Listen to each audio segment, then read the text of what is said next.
on a bad team, on a team that's not going anywhere. You can replenish a farm system by trading a guy like Noah Syndergaard. And trading to the Yankees makes a lot of sense, but they're the Mets, so they won't trade with the Yankees. Now, that's blasphemy to me. Baseball's a business. Ignore what your fans say. People who listen to the fans, executives and managers and players who listen to the fans, get fired, get released, get traded. Because if you listen to your fan base, the Yankees would have Bryce Harper and Manny Machado, and they would have signed Albert Pujols years ago, and they would have gotten all the big name guys, and they'd be worse off for it. They would have traded Aaron Judge. They would have traded Luis Severino. You don't listen to the fans.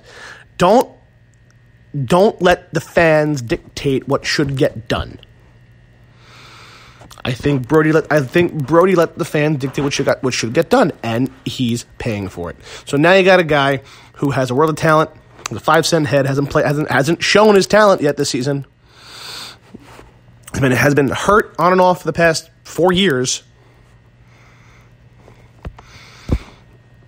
It's time to move him. So I hope Brody doesn't become one of those GMs who's a fan, because GMs who are fans become fans. Instead of sitting in a box and watching the game as an executive, you pay a ticket, you pay your 2 bits, and you get a ticket in the stands with all the other fans, because that's what you're going to be. So make the tough decision. Trade Syndergaard. But there are other potential trades you could make. Now, I think another guy who has a world of talent, who definitely could be could be eyed by the Yankees.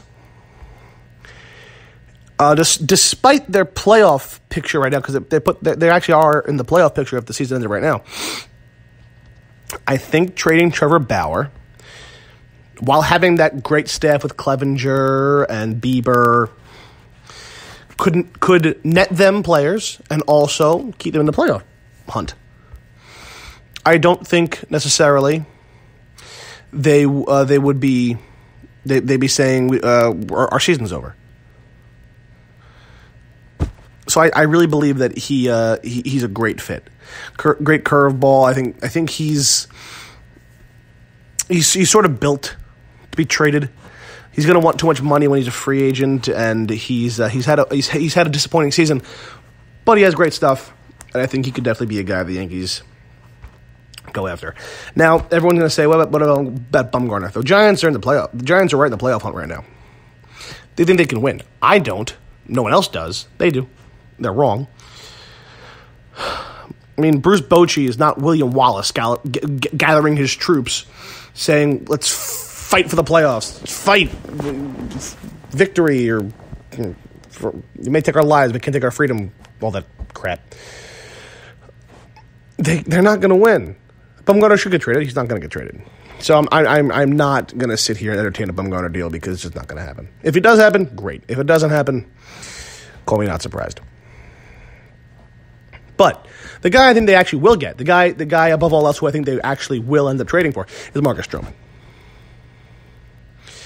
Marcus Stroman is a New York guy, grew up on Long Island, Medford.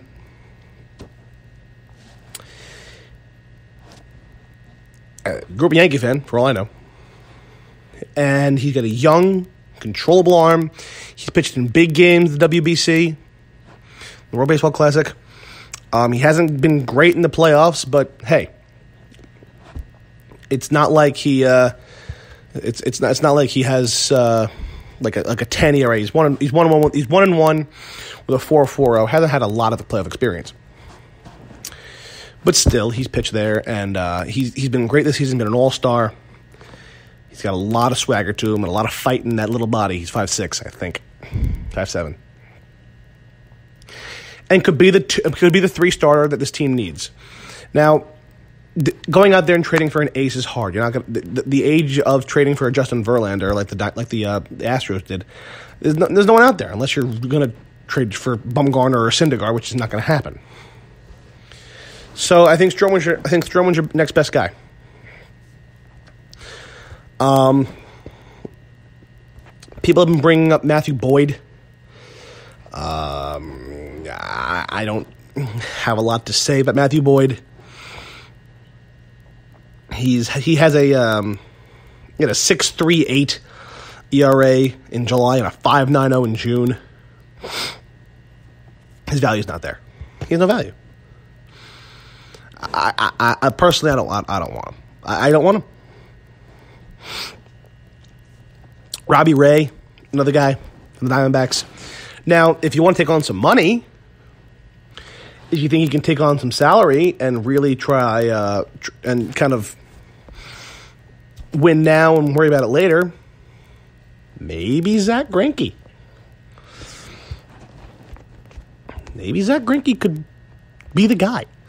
Now, speaking of Zach Wheeler, who's been hurt on and off,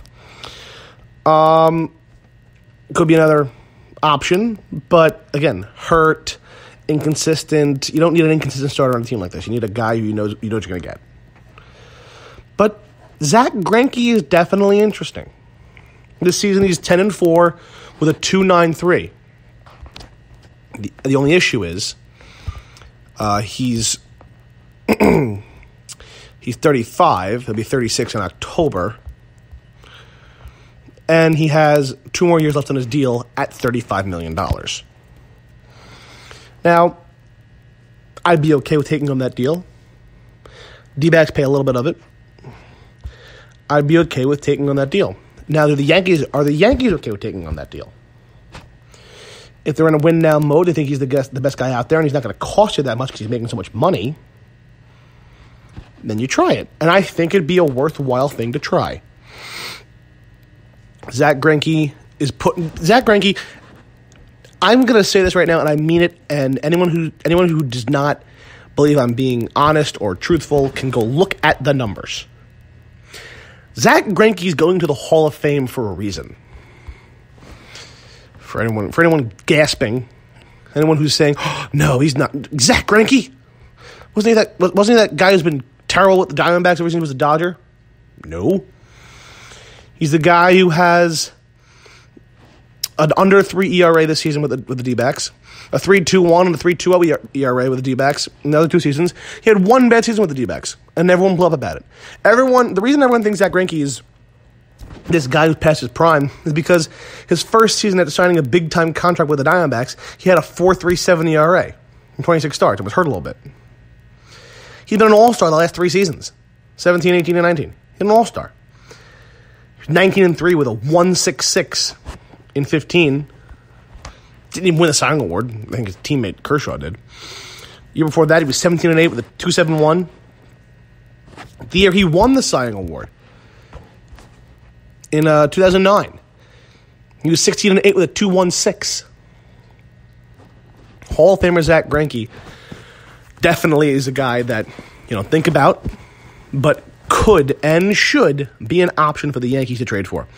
He's making way too much money. The D-backs would move him in a heartbeat, and he's a solid pitcher. The one thing I might say about Greinke is that he's always had some sort of anxiety issue and issue about media and big markets. So that could be a little bit of an issue, but I don't think that would matter to Greinke that much. He's 35. He's been through a lot in his baseball career, and I don't think that's definitely going to detract him from being a Yankee and take away from his pitching if he does wind up coming here. I would welcome him with open arms. I really think he's a solid pitcher. He pitched well with the Dodgers. I mean, he pitched phenomenally with the Dodgers. That's one of the reasons that Greinke doesn't get the love he deserves. He's pitched for the Royals, the Brewers, the Angels, and the Diamondbacks. All of those teams are small markets. The only team he's pitched for that's a big market team is the Dodgers. They pitched well for the Dodgers.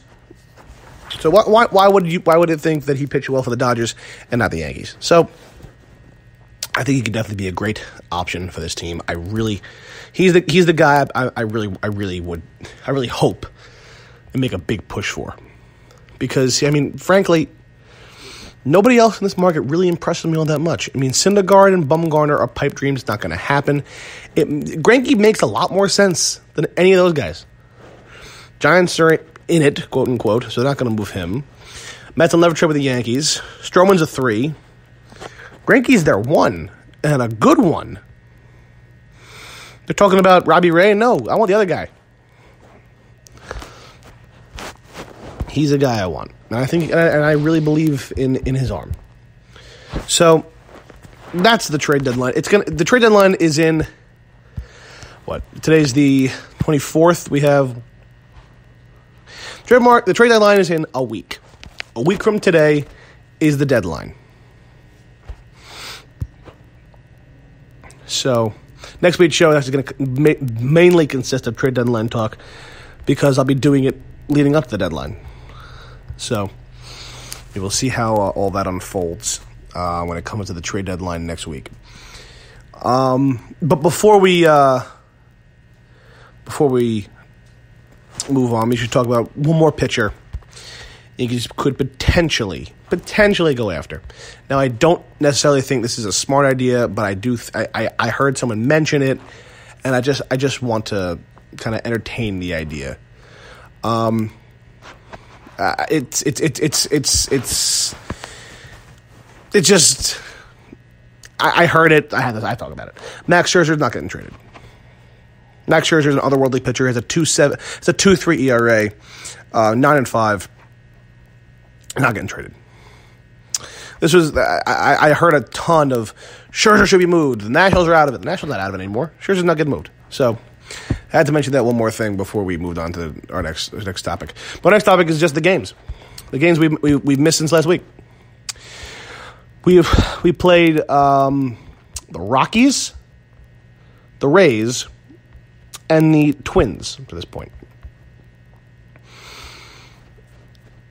We did play 2 games against the Rays before last week's show, and we were 1-1, though that was good. And then we played a doubleheader, and we sweep it. That is what good teams do. They win the games they should. They take the first game.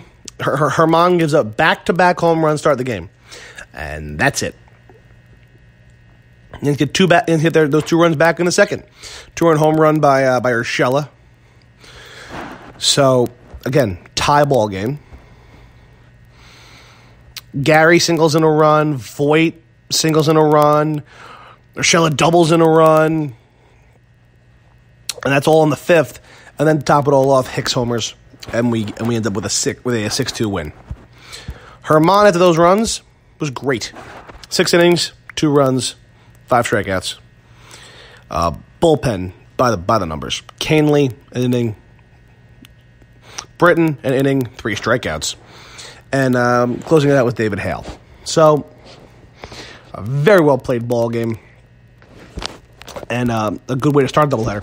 Second game should have been really, really tough. And it was until the 5th and 6th. Charlie Morton's on the mound. Charlie Morton, who at that point I think he still is actually, was leading the American League in ERA. He was 11-2 into that game. We didn't care. Voit hits a home run and gives us ties the game because the Rays got a run in the 3rd after Nate Lowe doubled in a run down the right field line. Cortez, and it was a bullpen game. We had a bullpen game. Chad Green went an inning. And Cortez went 3 1/3, give up a run. Sessa went 3 1/3, give up no runs. And then closing out was Ottavino. It went 1 1/3. So the pitching did their job in a bullpen game, and the offense finally got to Morton. Home run by Voit gives us a tie ball game in the 5th, and then we got 4 runs in the 6th. The first run in that 6th inning that gave us the lead was on a balk. A balk. So